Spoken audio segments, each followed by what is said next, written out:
by our two leaders. इससे पहले चीन के विदेश मंत्रालय ने भी सीमा पर हालात को पूरी तरह स्थिर और नियंत्रण में बताया है। हालांकि मंगलवार को चीन के राष्ट्रपति शी जिनपिंग ने अपनी सेना को युद्ध के लिए तैयार रहने को कहा था।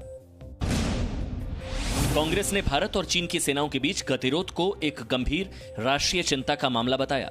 कांग्रेस ने बयान जारी कर सरकार से इस मसले पर देश को विश्वास में लेने और लोगों की चिंताओं को दूर करने की अपील की है। वहीं केंद्रीय कानून मंत्री रविशंकर प्रसाद ने चीन और नेपाल सीमा पर बढ़ रहे तनाव को लेकर कहा है कि देश को कोई भी आंख नहीं दिखा सकता। नरेंद्र मोदी के भारत को कोई भी आंख नहीं दिखा सकता। फिर कहूंगा, नरेंद्र मोदी जी के भारत को कोई आंख नहीं दिखा सकता। अमेरिका के राष्ट्रपति डोनाल्ड ट्रंप ने कहा कि अमेरिका भारत और चीन के बीच लद्दाख में जारी सीमा विवाद को लेकर मध्यस्थता करने के लिए तैयार है। हमने भारत और चीन दोनों को सूचित किया है कि उग्र होते सीमा विवाद पर मध्यस्थता करने के लिए अमेरिका तैयार है और मध्यस्थता करना चाहता है। दरअसल भारत से लगती सीमा पर सैन्य झड़पों के बाद चीन ने अपने सैनिकों को बड़ी संख्या में सीमा के पास तैनात कर दिया है। दोनों देशों के बीच तनाव के हालात तब बने जब चीन ने भारतीय सीमा में चल रहे निर्माण कार्य पर आपत्ति जताई। भारत और चीन में बढ़ते विवाद के बीच भारतीय वायुसेना में स्वदेशी लड़ाकू विमान तेजस का दूसरा स्क्वाड्रन शामिल हो गया है। इस स्क्वाड्रन का नाम फ्लाइंग बुलेट्स दिया गया है। Air chief marshal RKS Bhadauria ने खुद कोयम्बटूर के सुलूर में 18 स्क्वाड्रन में स्वदेशी फाइटर जेट तेजस को शामिल किया और एयर चीफ मार्शल भदौरिया ने वायुसेना स्टेशन सुलूर में तेजस की पहली स्क्वाड्रन फ्लाइंग डैगर्स के साथ लाइट कॉम्बैट एयरक्राफ्ट तेजस को उड़ाया। एयर चीफ मार्शल भदौरिया ने सिंगल सीटर LCA में उड़ान भरी।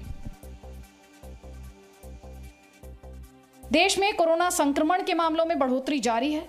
कोरोना संक्रमितों की संख्या 1,51,000 के पार पहुंच गई है।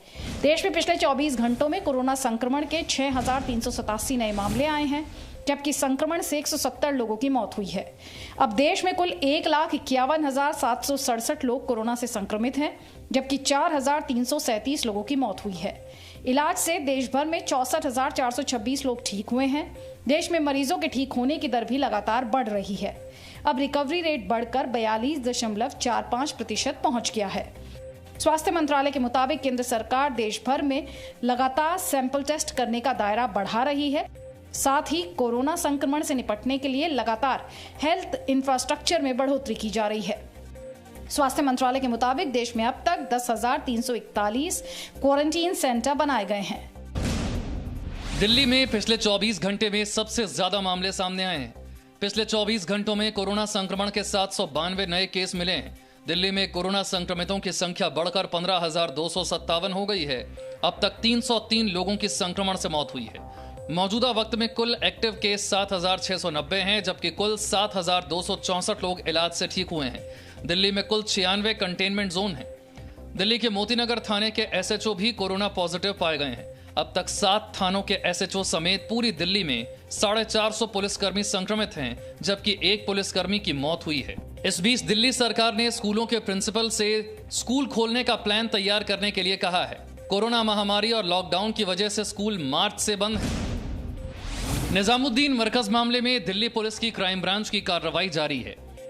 अब तक 14 देशों के 292 जमातियों के खिलाफ साकेत कोर्ट में चार्जशीट फाइल की गई है।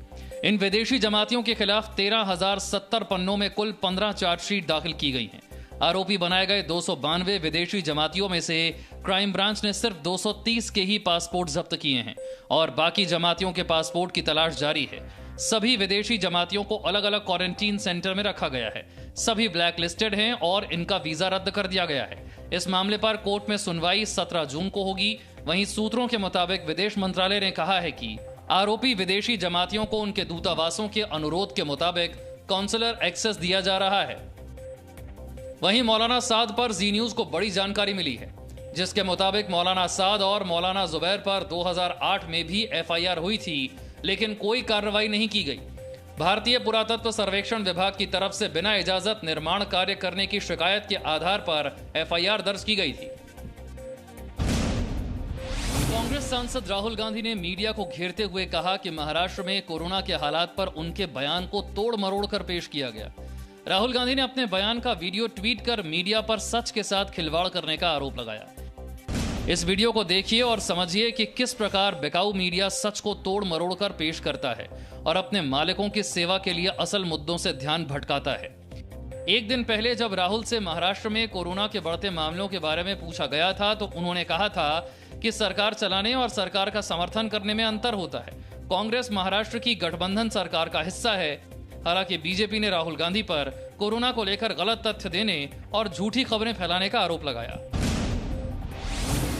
मानव संसाधन विकास मंत्रालय ने ऐलान किया है कि 10वीं और 12वीं के छात्र जहां हैं वहीं बची हुई परीक्षा दे सकते हैं। सरकार ने यह फैसला इसीलिए लिया क्योंकि परीक्षा टलने और लॉकडाउन के बाद ज्यादातर छात्र उस स्टेशन पर मौजूद नहीं हैं जहां वो पहले परीक्षा में शामिल हुए थे। सीबीएसई 1 जुलाई से 15 जुलाई के दौरान बची हुई परीक्षा आयोजित करेगा। साथ ही ये बताया जाएगा कि छात्रों का परीक्षा केंद्र कहां है। सीबीएसई इस संबंध में जून के पहले सप्ताह में अधिसूचना जारी करेगा। साथ ही सीबीएसई ने छात्रों को स्कूल के संपर्क में रहने की सलाह दी है।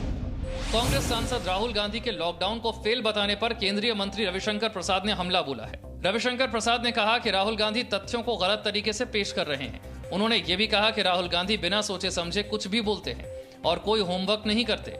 रविशंकर प्रसाद ने राहुल गांधी पर देश का मनोबल तोड़ने का आरोप लगाया। राहुल गांधी गैर जिम्मेवार हैं।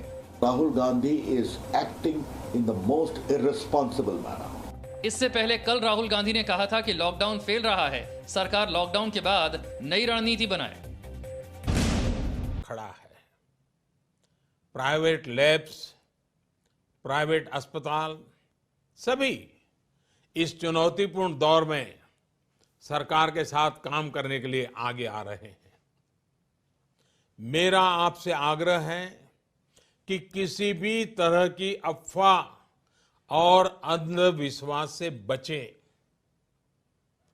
आपके द्वारा केंद्र सरकार, राज्य सरकार और मेडिकल फ्रेटर्निटी द्वारा दिए गए निर्देश और सुझावों का पालन करना बहुत जरूरी है।